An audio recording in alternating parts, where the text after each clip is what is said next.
Hello, my dear competitive aspirants. Welcome to Telangana BC Study Circles. This is Ramakrishna sir. ఇప్పుడు మనం మాట్లాడుకోబోతున్న అంశం నాడీ వ్యవస్థ. అందులో పర్టికులర్గా బ్రెయిన్కి సంబంధించిన డిసీజెస్ని ఇప్పుడు మనం చర్చించుకోబోతున్నాము. ఇప్పుడు మీకు డిస్ప్లేలో కనిపిస్తున్నవి ఎపిలెప్సీ, బ్రెయిన్కి సంబంధించినటువంటి డిసీజెస్లో ఎపిలెప్సీ అనగా మూర్ఛ వ్యాధి. దీన్ని మనం పిట్స్ ఎనిమియా అని కూడా పిలవడం జరుగుతుంది.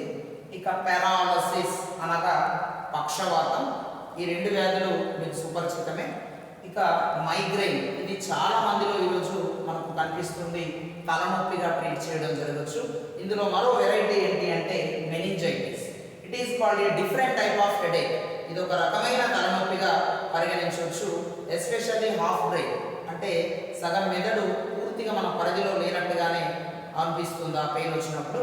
ఇక అల్జీమర్స్ అనగా జ్ఞాపక శక్తి లోపం, లాస్ ఆఫ్ మెమరీగా దీన్ని ట్రీట్ చేయవచ్చు. చాలా మంది ఈరోజు ఈ వ్యాధితో బాధపడుతుండడం మనం గమనిస్తూనే ఉన్నాం. ఇక అమ్నీషియా అనగా మతిమరుపు. ఓకే, ఇలాంటి వాళ్ళు కూడా ఈరోజు సమాజంలో పెరిగిపోతూ ఉన్నారు. ఈ వ్యాధితో బాధపడే వాళ్ళ సంఖ్య కూడా ఎక్కువ అవుతుంది. ఇక స్క్రిజోఫ్రీనియా అనేది మనకి ఇందులో చివరి వ్యాధిగా పిలవచ్చు. స్క్రిజోఫ్రీనియా అనగా it is called a different type of disease. అంటే ఇది ఒక రకమైనటువంటి మానసిక రుగ్మతగా, వన్ వర్డ్లో చెప్పాలంటే it is called a phobia.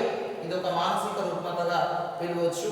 అంటే జరగంది జరిగినట్టు, లేనిది ఉన్నట్టు మనకు అనిపించడమే ఈ వ్యాధి ప్రత్యేక లక్షణం. ఇలా మెదడుకు సంబంధించి భిన్నమైనటువంటి వ్యాధులు మానవుల్లో రావడాన్ని మనం పూర్తి స్థాయిలో గమనిస్తున్నాము.